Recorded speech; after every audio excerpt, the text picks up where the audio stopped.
Hey guys, we just had the weekly jobless claims come through and they've come in at slightly higher than expected, which is the first uptick for 5 weeks.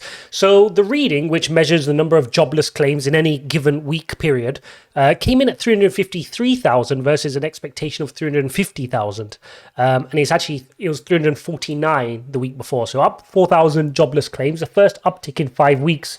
And it's got a few people wondering, and the market's wondering whether this could be Delta variant induced, and could we be seeing an interruption to our economic recovery.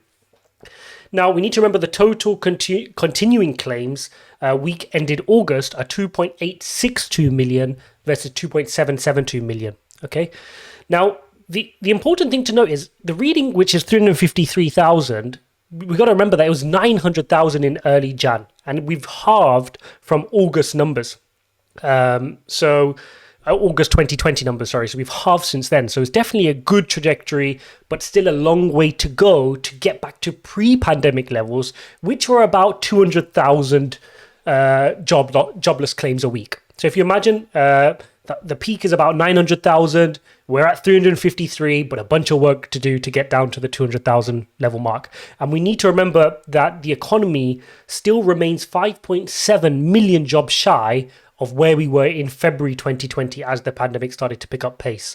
Okay, so we still need to find 5.7 million jobs somewhere, but the recovery has been strong. We just need to make sure, we just need to hope that no Delta variant kind of impacts that. Now, the other thing worthy of note in the report is the 4-week moving average has come down by another 11,500 to reach 366k. That's again the lowest number since March 2020. So good reading there. Now, a few things to remember. We need to remember that in some states, the weekly figures can be inflated by fraud and people applying for multiple benefits, because obviously the benefits have gone higher and people are kind of desperate to go for it. And so you're seeing a bunch of complications which can lead to a higher reading than to actually give us the accurate jobless figure. So we need to take it with a pinch of salt. Now, what else could be keeping this reading ticking slightly high here with the extra 4,000? People are saying, look, at the moment, we've got this backdrop of Delta. People are scared of becoming infected. It's difficulty finding childcare as we are in summer holidays. And the other challenge is a lot of people are blaming the enhanced federal benefits. So obviously with the extra benefits people are receiving, you end up in this catch-22 situation called the employment benefit trap, where for some people it's not beneficial. The increase in salary doesn't justify them going to work when they can sit at home and claim benefits. And so for these people in the middle, they often get squeezed and they're in that limbo period of, my job's not going to pay me that much more than my benefits, I'll just collect my benefits. So you have that concern as well.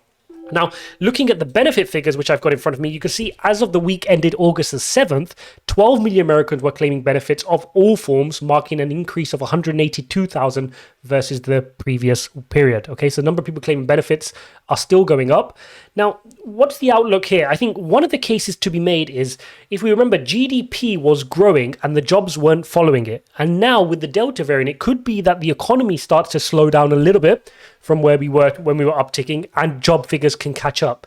Now, we've seen that 24 states have already announced that they are going to detach from the federal program of the enhanced benefits.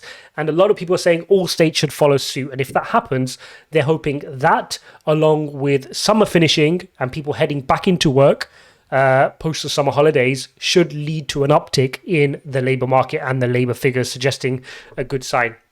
Now, in essence, we do see a slowing in the economic outlook, but they're saying that the economic outlook can slow down, and this is an opportunity for labour to catch up. Okay, so that's your labour reading for this week. I mean, you can see that the market right now is kind of unsure of what's going on, and they're just a bit cautious at this moment, as we just need more data. And that's why investors aren't desperate to flog into your recovery plays just yet. All right, see you in the next one.